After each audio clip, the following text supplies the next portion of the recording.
Everybody, week 4 discussion board, and this is an interesting one. Now, you want to make sure that you watch the video because the video is really going to give you all the context you need. And this one has to do with all the different fonts that you see in Microsoft Word. Tons and tons of different ones. And I think we basically know there are some that seem to be more appropriate for certain contexts than others, right? And you know, if you've already gotten into some of that APA formatting from this week's assignment, week 4, you know that Times New Roman is pretty much the standard, right, when it comes to kind of formal writing.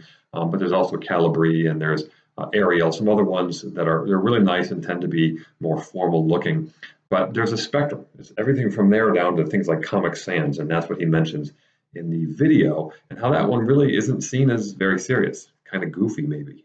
The point we're trying to make here is what kind of message is conveyed based on the kind of font you use. So the scenario is you are a hiring manager or an HR manager or something, and you're seeing these resumes, cover letters come in, and a couple of them are from candidates who use really, really bad formatting.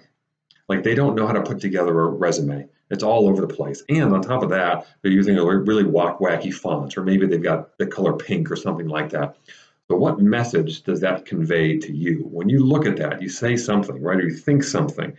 Are you looking down on that person? Are you saying, oh, no big deal at all, I don't really care? Or I want to see what the content is, I don't really care how this person formats it. Really, what are you saying there? So that's what I want you to do, is I want you to focus in on that scenario and tell me, really, what does a given font say about a person? Now, as was the case last week, I want to also include another thread, kind of an interesting one, sort of on topic, but I want you to know that you can post in that one as well. You don't have to, but your post count will, whatever you post there will count for your overall post count. And the topic I'm going to be focusing on is about texting. So we talked a little bit about texting in the discussion board last week. We talked about emailing and texting, and some of the questions I had were, is texting ever appropriate for professional settings? And some of you said yes, some of you said no. So I want to focus a little bit more on texting, but specifically, since we're talking about format or fonts in one place, I want to talk about a very specific texting convention that's become very, very popular, and that is the use of emoticons, or better known as emojis. So I've got an article that I am going to post in that thread. And the article, it's a link to an article all about emojis versus hieroglyphs. And hieroglyphs are kind of, the ancient writing from ancient peoples like in Egypt and other places in Mesoamerica and in the Mesopotamian area.